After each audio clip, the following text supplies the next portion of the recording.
இன்றைக்கி நம்ம பண்ண போகிறது காலை டிஃபனுக்கு ஒரு ஸ்பெஷல் எங்கள் வீட்டு தோசை. அது எப்படி பண்ணலான்னு பார்க்கலாம். அதுக்கு தேவையான பொருள் ஃபஸ்ட்டில் இந்த கிளாஸ் வச்சு 3 கிளாஸ் அரிசி. என்னென்ன அரிசினா ரேஷன் அரிசி 1 கிளாஸு, புழுங்கல் அரிசி இருக்குது பார்த்தீங்களா, அது 1 கிளாஸு, பச்சை அரிசி 1 கிளாஸு, இட்லி அரிசி 1 கிளாஸு, அப்படி 3 கிளாஸ் அரிசி எடுத்துக்கிடுங்க.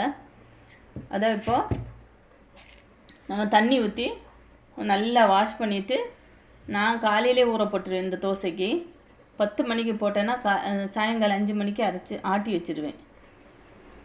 நீங்கள் பாதியாக இருக்கும் பார்த்தீங்களா, ஆஃப் உளுந்து அதை எடுக்கக்கூடாது, முழு உளுந்து தான் இதுக்கு எடுக்கணும். கண்டிப்பாக முழு உளுந்து 1/2 கிளாஸ் தான் நான் எடுத்துக்கிறேன். இவ்வளோதான். இன்றைக்கினா தான் நான் அதிகமாக உளுந்து போடுவேன். தோசைக்கு அண்ணனில் கொஞ்சமாக தான் உளுந்துன்னு வெந்தயம் கொஞ்சமாக தான் போடுவேன்.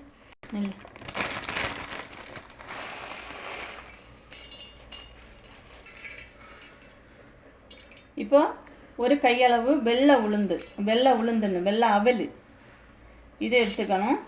நான் இப்போ இதெல்லாம் ஊற போடுவேன் நேரமே. இது நான் அரி ஆட்டுறதுக்கும் 1/2 ஹவருக்கு முன்னாடி வாஷ் பண்ணிவிட்டு தண்ணி ஊற்றி ஊற போட்டு அரைச்சிடுவேன். நல்லா வாஷ் பண்ணிடலாம். நல்லா தண்ணி ஊற்றி ஊற போட்டுடலாம்.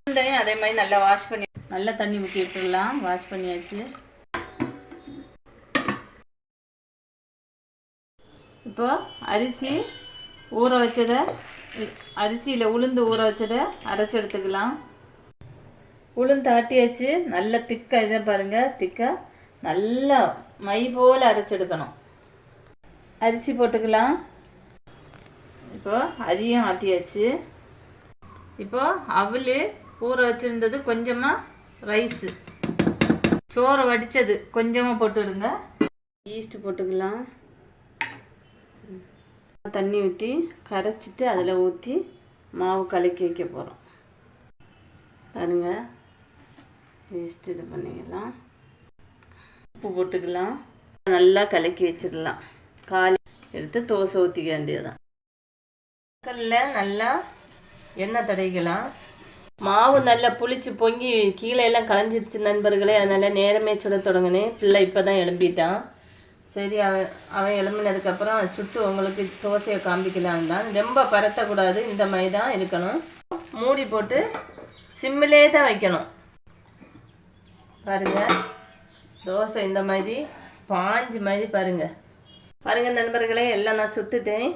ஸ்பாஞ்சு மாதிரி இருக்குது. அப்படி அவ்வளோ ஸ்மூத்தாக இருக்குது. இந்த வீடியோ பிடிச்சிருந்தால் லைக் பண்ணுங்கள், ஷேர் பண்ணுங்கள், கமெண்ட் பண்ணுங்கள், மறக்காமல் சப்ஸ்கிரைப் பண்ணி சப்போர்ட் பண்ணுங்கள். ஓகே, பாய்.